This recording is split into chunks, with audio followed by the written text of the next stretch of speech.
Hey kids, so throughout history there have been quite a few, odd inventions, like for example, um, let me think of one. I mean, there was a gun that the Germans made during World War II that could shoot round corners, but that idea was scrapped pretty quickly considering, curving a bullet, it doesn't, it doesn't work too well. And another thing was smoking. Now, smoking was very popular back in those days.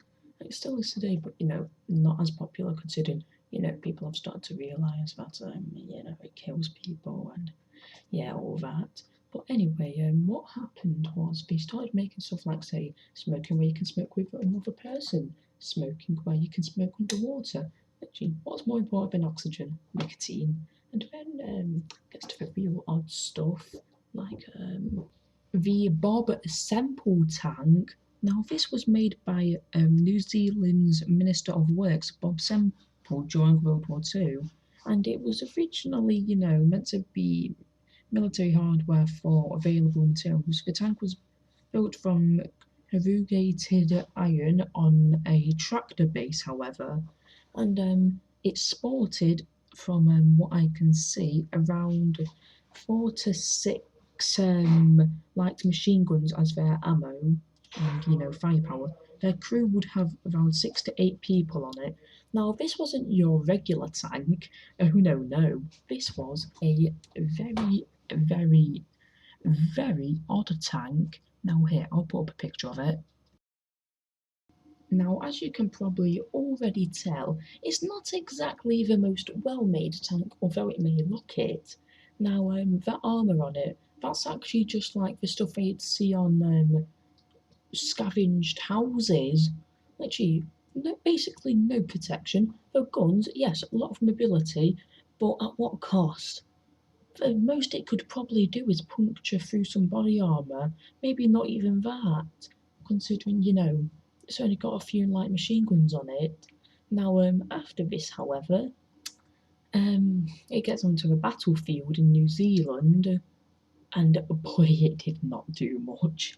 Basically, it can't turn at all when it's driving, it has to do it separately, and then if it ran out of fuel, it can only make it around, not sure if these are correct measurements, but around 100 yards before it ran out of fuel and needed to, refuel. Yeah, great script there. Anyway, and as you can see, the guns, basically, it's probably just got a little mesh thing there to protect the guns. Probably not even that, actually. Now, moving on, I have something else that I would like to show you. It is called, and I am sorry if I do not pronounce this correctly, the Type 2 Kami amphibious tank. This was made by the Japanese during World War II, and as you can probably already tell, very heavily armoured. It's actually got a cannon this time. It's actually a good tank. No machine guns though. And the other one, what's that got? Barely any armour, no cannon, but it has got machine guns. But I mean, what machine guns can I do against these things when they, invade New Zealand, which they did, and it was actually very successful for the Japanese invading New Zealand, unless, America joined the fight, which, what are the chances that'll ever happen during World War II, America joining the fight? Don't make me laugh.